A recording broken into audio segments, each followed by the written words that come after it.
YCP నాయకులను కర్మ వెంటాడుతోందని AP మంత్రి కొల్లు రవీంద్ర ఎద్దేవా చేశారు. వాళ్లు చేసిన పాపాలే శాపాలై వాళ్లకే తగులుతున్నాయన్నారు.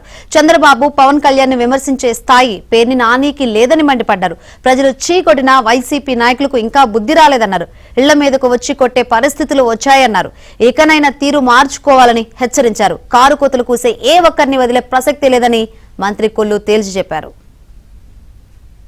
మాట్లాడినప్పుడు ఒళ్ళు దగ్గర పెట్టకపోతే ఏమవుద్దనేది రాజ్యాంగం ఇవాళ ఏదో స్వేచ్ఛ ఇచ్చింది కానీ పిచ్చివాగుడు వాగితే తప్పకుండా ఇవి కర్మఫలం.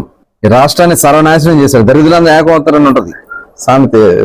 ఆ టైప్ లో అందరూ కూడా చేరి 5 ఏళ్ళు రాష్ట్రాన్ని భ్రష్టు పట్టించి టీవీ పెట్టుకోవాలంటే భయం, ఏ బూత్ మాట వస్తుందో తెలియదు. సెల్ ఫోన్ ఓపెన్ చేయాలంటే భయం, ఏ కుటుంబం మీద ఎట్లాంటి చండాల పురాతలు రాస్తారని. ఆ పాపాలు శాపాలే తగులుతున్న వాళ్ళకి డెఫినెట్ గా ఎవ్వరూ తప్పించుకోలేరు. పేరు నాని గారు ఇక్కడ కూడా చాలా ఎక్స్ట్రాలు మాట్లాడుతున్నాడు. ఆయన నీ కెపాసిటీ అంటే నువ్వు తెలుసుకో. నువ్వు పవన్ కళ్యాణ్ గారి గురించి చంద్రబాబు నాయుడు గురించి మాట్లాడే కెపాసిటీ నీకు లేదు. చీకొట్టారు. చీకొట్టినా కూడా ఇంకా సిగ్గు లేకుండా మీరు మైకుల ముందుకు వచ్చి మాట్లాడుతూ ఉన్నారంటే ప్రజలు బుద్ధి చెప్తారు. ఇళ్ల మీదకి వచ్చేసారు. మేము ఎక్కడెక్కడ మేము చాలా డెమోక్రాటిక్ గా కంట్రోల్ చేస్తున్నాం. ఆ కంట్రోల్ తప్పితే ఏమవుతుందో తెలియదు. రాజకీయంగా ఉంటే రాజకీయంగా మాట్లాడండి. పిచ్చి పిచ్చి కారు కూతలు కూర్చోమటికి ఎవరిని వదిలే సమస్య లేదని కూడా హెచ్చరిస్తాం.